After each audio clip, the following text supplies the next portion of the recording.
Vous écoutez la leçon biblique de l'Église de la Science chrétienne indépendante de Plainfield, située à Plainfield, New Jersey, États-Unis d'Amérique. Leçon du dimanche 14 février 2021. Sujet âme. Texte d'or, proverbe. L'homme bon fait du bien à son âme. Lecture alternée, psaume. L'Éternel est mon berger, je ne manquerai de rien. Il me fait reposer dans de verts pâturages, il me dirige près des eaux paisibles. Il restaure mon âme, il me conduit dans les sentiers de la justice à cause de son nom. Quand je marche dans la vallée de l'ombre de la mort, je ne crains aucun mal, car tu es avec moi. Ta houlette et ton bâton me rassurent. Tu dresses devant moi une table, en face de mes adversaires. Tu oins d'huile ma tête, et ma coupe déborde. Oui, le bonheur et la grâce m'accompagneront tous les jours de ma vie, et j'habiterai dans la maison de l'Éternel jusqu'à la fin de mes jours. La Bible. Mon âme bénit l'Éternel. Que tout ce qui est en moi bénisse son saint nom. Mon âme bénit l'Éternel et n'oublie aucun de ses bienfaits. C'est lui qui pardonne toutes tes iniquités, qui guérit toutes tes maladies. C'est lui qui délivre ta vie de la fosse, qui te couronne de bonté et de miséricorde. Moïse parla aux enfants d'Israël selon tout ce que l'Éternel lui avait ordonné de leur dire. Si vous obéissez à mes commandements que je vous prescris aujourd'hui, si vous aimez l'Éternel votre Dieu, et si vous le servez de tout votre cœur et de toute votre âme, je donnerai à votre pays la pluie en son temps, la pluie de la première et de l'arrière-saison, et tu recueilleras ton blé, ton mou et ton huile. Je mettrai aussi dans tes champs de l'herbe pour ton bétail, et tu mangeras et te rassasieras. Gardez-vous de laisser séduire votre cœur, de vous détourner, de servir d'autres dieux et de vous prosterner devant eux. La colère de l'Éternel s'enflammerait alors contre vous. Il fermerait les cieux, et il n'y aurait point de pluie. La terre ne donnerait plus ses produits, et vous péririez promptement dans le bon pays que l'Éternel vous donne. Mettez dans votre cœur et dans votre âme ces paroles que je vous dis. Vous les lirez comme un signe sur vos mains, et elles seront comme des frontaux entre vos yeux. Vous les enseignerez à vos enfants, et vous leur en parlerez quand tu seras dans ta maison, quand tu iras en voyage, quand tu te coucheras et quand tu te lèveras. Tu les écriras sur les poteaux de ta maison et sur tes portes. Et alors vos jours et les jours de vos enfants, dans le pays que l'Éternel a juré à vos pères de leur donner, seront aussi nombreux que les jours des cieux le seront au-dessus de la terre. Aussi, nous t'attendons, ô Éternel. Sur la voie de tes jugements, notre âme soupire après ton nom et après ton souvenir. Mon âme te désire pendant la nuit et mon esprit te cherche au-dedans de moi, car lorsque tes jugements s'exercent sur la terre, les habitants du monde apprennent la justice. David dit à Salomon, « Mon fils, j'avais l'intention de bâtir une maison au nom de l'Éternel, mon Dieu. Mais la parole de l'Éternel m'a été ainsi adressée. Tu as versé beaucoup de sang et tu as fait de grandes guerres. Tu ne bâtiras pas une maison à mon nom, car tu as versé devant moi beaucoup de sang sur la terre. Voici, il te naîtra un fils, qui sera un homme de repos, et à qui je donnerai du repos en le délivrant de tous ses ennemis d'alentour. Car Salomon sera son nom, et je ferai venir sur Israël la paix et la tranquillité pendant sa vie. Ce sera lui qui bâtira une maison à mon nom. Il sera pour moi un fils, et je serai pour lui un père. Et j'affermirai pour toujours le trône de son royaume en Israël. Maintenant, mon fils, que l'Éternel soit avec toi, afin que tu prospères et que tu bâtisses la maison de l'Éternel, ton Dieu, comme il l'a déclaré à ton égard. Veuille seulement l'Éternel t'accorder de la sagesse et de l'intelligence, et te faire régner sur Israël dans l'observation de la loi de l'Éternel, ton Dieu. David ordonna à tous les chefs d'Israël de venir en aide à Salomon, son fils. L'Éternel, votre Dieu, n'est-il pas avec vous, et ne vous a-t-il pas donné du repos de tous côtés? Car il a livré entre mes mains les habitants du pays, et le pays est assujetti devant l'Éternel et devant son peuple.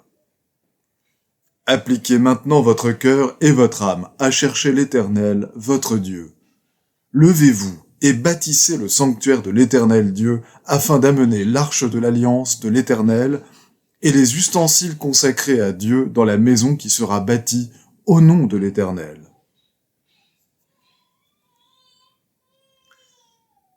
Un des scribes demanda: « Quel est le premier de tous les commandements ?» Jésus répondit: « Voici le premier. Écoute, Israël, le Seigneur, notre Dieu, est l'unique Seigneur.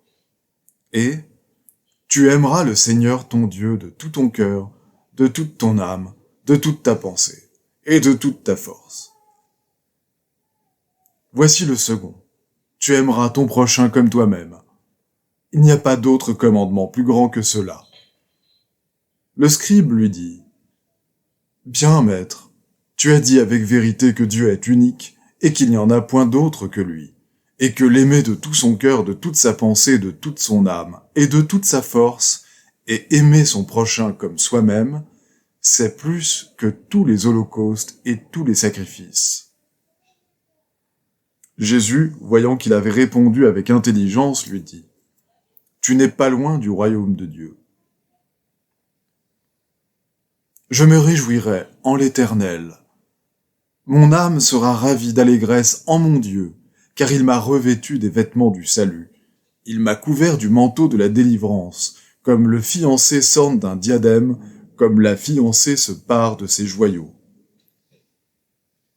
Car comme la terre fait éclore son germe, et comme un jardin fait pousser ses semences, ainsi le Seigneur, l'Éternel, fera germer le salut et la louange en présence de toutes les nations. Je vais maintenant lire les passages corrélatifs tirés du livre d'études de la science chrétienne, Science et santé, avec la clé des Écritures de Mary Baker Eddy. Pour atteindre au ciel l'harmonie de l'être, il nous faut comprendre le principe divin de l'être. Ciel, harmonie, le règne de l'esprit, gouvernement par le principe divin, spiritualité, félicité, l'atmosphère de l'âme. L'âme ou l'esprit est Dieu, immuable et éternel, et l'homme coexiste avec l'âme, Dieu, et la reflète, car l'homme est l'image de Dieu. L'âme est la substance, la vie et l'intelligence de l'homme. Elle est individualisée, mais non dans la matière. L'âme ne peut rien réfléchir qui soit inférieur à l'esprit. L'homme est l'expression de l'âme. Les Indiens saisirent quelques lueurs de la réalité fondamentale lorsqu'ils appelèrent un certain beau lac le sourire du grand esprit. Nous ne pouvons nier que la vie se soutient par elle-même, et nous ne devrions jamais nier l'harmonie éternelle de l'âme simplement parce que selon les sens mortels, il semble y avoir discordance. C'est notre ignorance concernant Dieu, le principe divin, qui produit l'apparente discordance, et la vraie compréhension de Dieu rétablira l'harmonie. La vérité nous forcera tous finalement à échanger les plaisirs et les douleurs des sens contre les joies de l'âme. L'âme est immortelle parce qu'elle est l'esprit, lequel n'a aucun élément de propre destruction. L'homme est-il perdu spirituellement? Non. Il ne peut perdre qu'un sens matériel. Tout péché vient de la chair. Il ne peut être spirituel. Le péché n'existe ici-bas ou dans l'au-delà que tant que dure l'illusion que l'entendement est dans la matière. C'est un sens de péché et non une âme pécheresse qui est perdue. Le mal est détruit par le sens du bien. Par suite de la fausse idée que l'on se fait de l'âme comme résidant dans les sens et de l'entendement comme résidant dans la matière, la croyance s'égare jusqu'à tomber dans un sens de perte momentanée ou absence de l'âme, la vérité spirituelle. Cet état d'erreur est le rêve mortel de la vie et de la substance paraissant exister dans la matière, et il est diamétralement opposé à la réalité immortelle de l'être. Tant que nous croirons que l'âme peut pécher, ou que l'âme immortelle est dans un corps mortel, nous ne pourrons jamais comprendre la science de l'être. Quand l'humanité comprendra vraiment cette science, celle-ci deviendra pour l'homme la loi de la vie, voire la loi supérieure de l'âme, qui triomphe du sens matériel par l'harmonie et l'immortalité. La vie est la loi de l'âme, voire la loi de l'esprit de vérité, et l'âme n'est jamais sans son représentant. L'être individuel de l'homme ne peut pas plus mourir ni disparaître dans l'inconscience que ne le peut l'âme, car tous deux sont immortels. L'entendement divin est l'âme de l'homme et donne à l'homme la domination sur toute chose. L'homme ne fut pas créé à partir d'une base matérielle, et il ne lui fut pas enjoint d'obéir à des lois matérielles que l'esprit ne fit jamais. Sa sphère d'action se trouve dans les statuts spirituels, dans la loi supérieure de l'entendement. Souvenons-nous que l'homme immortel et harmonieux a toujours existé, et qu'il est toujours au-delà et au-dessus de l'illusion mortelle que la vie, la substance et l'intelligence existent dans la matière. Cette proposition est fondée sur des faits, non sur des fables. La science de l'être révèle que l'homme est parfait, de même que le Père est parfait, parce que l'âme, ou l'entendement de l'homme spirituel, est Dieu, le principe divin de tout être, et parce que cet homme réel est gouverné par l'âme, non par les sens, par la loi de l'esprit, non par les prétendues lois de la matière. Lorsque la compréhension transférera d'une base matérielle à une base spirituelle les points de vue sur la vie et l'intelligence, nous atteindrons à la réalité de la vie, à l'empire de l'âme sur les sens, et nous discernerons le christianisme, la vérité, dans son principe divin. C'est là le point culminant qu'il faut atteindre avant de parvenir à l'homme harmonieux et immortel et à la révélation de ses possibilités. Il est fort important, en vue de l'immense travail à accomplir, avant que ne puisse venir cette recognition de la science divine, d'orienter nos pensées vers le principe divin afin que la croyance finie soit prête à se défaire de son erreur. L'oreille non musicienne appelle harmonie la dissonance, n'appréciant pas la consonance. De même, les sens physiques, ne discernant pas le vrai bonheur de l'être, le placent sur une base fausse. La science corrigera la discordance et nous enseignera les harmonies plus douces de la vie. L'âme a des ressources infinies pour bénir l'humanité. Aussi arriverions-nous plus facilement au bonheur et serions-nous plus sûrs de le garder si nous le recherchions dans l'âme. Seules des jouissances plus élevées peuvent satisfaire les aspirations de l'homme immortel. Nous ne pouvons circonscrire le bonheur dans les limites du sens personnel. Les sens ne procurent aucune jouissance réelle. Il faut que dans les affections humaines, le bien l'emporte sur le mal et le spirituel sur l'animal. Sinon, le bonheur ne sera jamais gagné. L'accession à cet état céleste améliorerait notre descendance, diminuerait le crime et donnerait un but plus élevé à l'ambition.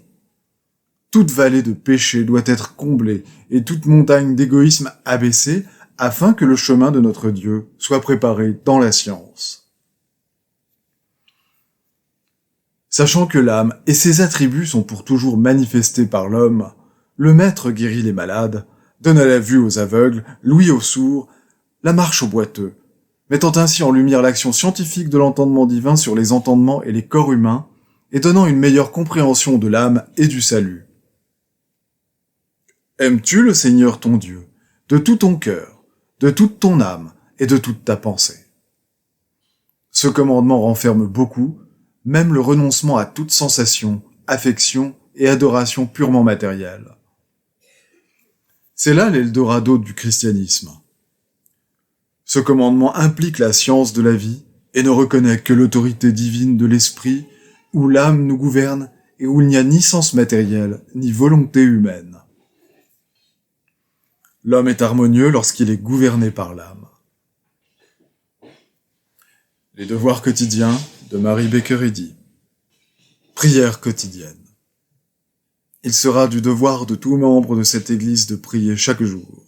Que ton règne vienne, que le règne de la vérité, de la vie et de l'amour divin soit établi en moi, et élimine de moi tout péché, et puisse ta parole enrichir les affections de toute l'humanité et la gouverner. Règles pour les mobiles et les actes.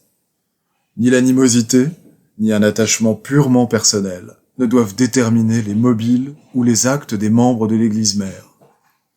Dans la science, l'amour divin seul gouverne l'homme, et un scientiste chrétien reflète les 12 aménités de l'amour en réprouvant le péché et en manifestant un véritable esprit de fraternité, de charité et de pardon.